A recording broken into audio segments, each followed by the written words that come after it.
আমার বড় ভাইয়ের কারণে সম্পর্ক নষ্ট হয়েছে শুনলেও তো কেমন কেমন দেখায় না। আজকে স্টোরিটা সাদাত ভাইয়ের। ভাইটা আমার পেজে এসএমএস করে বলে যে আমার সম্পর্কটা ছিল 2 বছরের, ওকে আমি এতটুকু ভালোবাসতাম যে কথা না বলে এসএমএস না করে থাকতেই পারতাম না। ও আমাকে প্রচন্ড ভালোবাসতো। আমি এসএসসি এক্সামটা দিলাম, তারপর আমাদের সম্পর্কটা ভালোই চলতেছিল।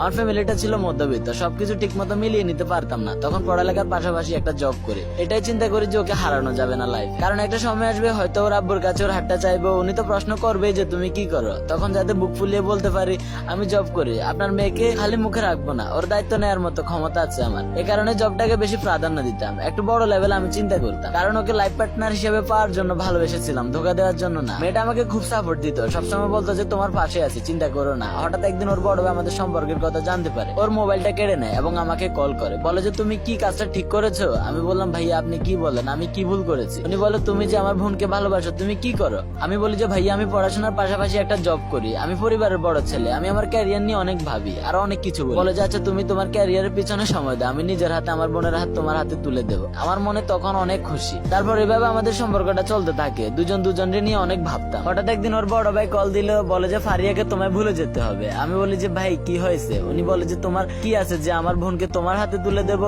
সাথে সাথে আমাকে বিনা কারণে গালাগালি দেওয়া হয়। তখন আমি বলি ভাইয়া কোনো কিছু কি ভুল হয়েছে আমার, প্লিজ বলবেন। উনি বলে তোমার কিছু শুনতে রাজি না, এরপর থেকে আমার বোনের সাথে সম্পর্ক রাখলে তোমাকে মারধর করবো। আমার বিশ্বাস হতে ছিল না যে মানুষটাকে এতটা বিশ্বাস করতাম, এতটা আশা রাখতাম, উনি আমার সাথে এভাবে কথা বললো। উনি কত কিছু বললো আমাকে, আমি শুধু চুপ করে শুনলাম, কিছুই বললাম না। রাগ করে কলটা কেটে দিলাম। উনি এত কঠোর ব্যবস্থা নিল যে আমার যোগাযোগ সব দিক থেকে বন্ধ হয়ে গেল। উনি ওনার বোনকে আমার সম্বন্ধে খারাপ কথা বললো, আমি নাকি ওনাকে গালাগাল দিয়েছি। এখন আমি মেয়েটার চোখে অপরাধী, ও কি আর আমার খোঁজ নিবে, এগুলা নিয়ে চিন্তায় থাকি। আমি অনেক চেষ্টা করি ওর একটু খোঁজ নেওয়ার। প্রায় 2 মাস পর ও কল করে আমাকে, বলে যে আজকে আমার হলুদ, কালকে বিয়ে, আর তুমি আমার ভাইকে কি বলেছো। আমি বলি কিছু বলি নাই তো। ও আর আমার কোনো কথাই শুনতে রাজি না, আমাকে বলে তোমার কাছ থেকে এগুলো আশা করি নাই, ভালো থাকবা, এই বলে কলটা রেখে দিল। আমি ওকে বুঝাতে পারলাম না যে আমি ভুল ছিলাম না আর আমার ভালোবাসাটা ভুল ছিল না। এতদিন পর কল করলো আমাকে, তাও বলতেছে ওর হলো। মানে ভাবা যায় এই সময়টা না ভাই কেউ যদি ছুরি দিয়ে আঘাত করতো তাও মনে হয় গায়ে লাগতো না। লাইফে বাস্তবতাটা বুঝলাম ওই দিন। প্রিয়জনের দেওয়া কষ্ট যে এতটা মারাত্মক হবে জানতামই না। আর এই দুনিয়ায় শূন্য পকেটে থাকা মানুষের কোনো দামই নাই ভাই। রাতের পর রাত ওর জন্য অঝরে কান্না করেছি। ফাইনালি বুঝতে শিখেছি যে কেঁদে লাভ নাই, ওকে তো আর পাবো না, নিজেকে গুছিয়ে নিলাম। আসলে মেয়েটা আপনাকে মন থেকে ভালোই বাসে নাই, যদি ভালোবাসতো আপনাকে বলার সুযোগ দিত, ভাইয়ের দোয়াই দেয়। এগুলা তো ছেড়ে যাওয়ার বাহানা। যদিও থেকে যাওয়ার মানুষ হতো আপনাকে কল করে শুরুতেই বলতো যে আজকে আমার হলো, তুমি যে কেউ হোক আমাকে নিয়ে চলো, আমি এই বিয়েতে রাজি না। এগুলা কি বলছে, বলে নাই। বড় ভাই ঠিক আছে যে বড় ভাইরা সবসময় চায় তার বোনটা ভালো একটা ছেলের সাথে সংসার করুক, জীবনটা সুন্দরভাবে কাটাক, তবে কথা দিয়ে কথা না রাখা এগুলা কি ভাই। উনি তো শুরুতেই আপনাকে বলতে পারতো যে